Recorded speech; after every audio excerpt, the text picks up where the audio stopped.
Detail matters, and today we're putting our skills to the test with acrylic paints. Let's bring this miniature world to life. Welcome to another tips and tricks video. Today, I'll be spraying with acrylic paint and showing you just how easy it is to achieve great results when using the right mediums. Acrylic paints are fast-drying, water-based and versatile, making them a go-to choice for scale modelers. They work well with airbrushes and brushes, and when paired with the right thinners and retarders, you can achieve smooth, even coverage without clogging or drying too quickly. For the first part of this video, I'll be painting on a scrap model. This will serve as a demonstration to test colors, consistency, and application techniques. I'll start with acrylics and then move on to shaders from ammo. What are shaders? Shaders are pre-thinned, translucent paints designed for weathering, shading, and enhancing panel lines with a subtle natural gradient effect. Unlike traditional washes, shaders offer more control, allowing you to add depth, shadows, and variations without overpowering the base color. They are great for creating realistic wear, smoke stains, or even soft transitions between tones. Let's get started.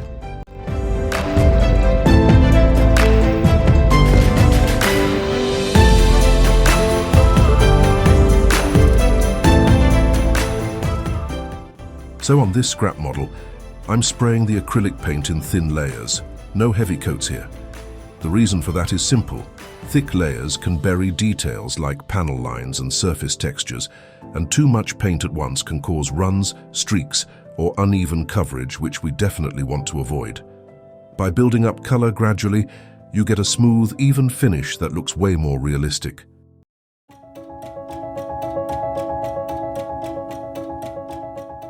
Once the acrylic is completely dry, we can move on to the shaders.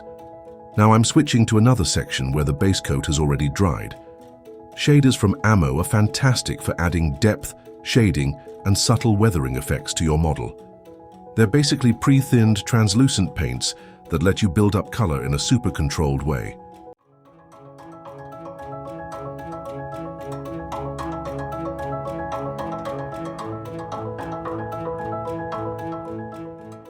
Shaders are great because they create smooth, natural transitions, perfect for subtle shading and lighting effects. They help add depth to panel lines and recessed areas without making them look too harsh. You can also use them for all sorts of weathering effects like smoke stains, dust or heat discoloration. And the best part, if you don't like how it looks, you can just wipe it off with a damp brush. They're super forgiving and easy to work with.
For the last part of this video, I'm trying out a fading effect by layering a lighter color over the base coat.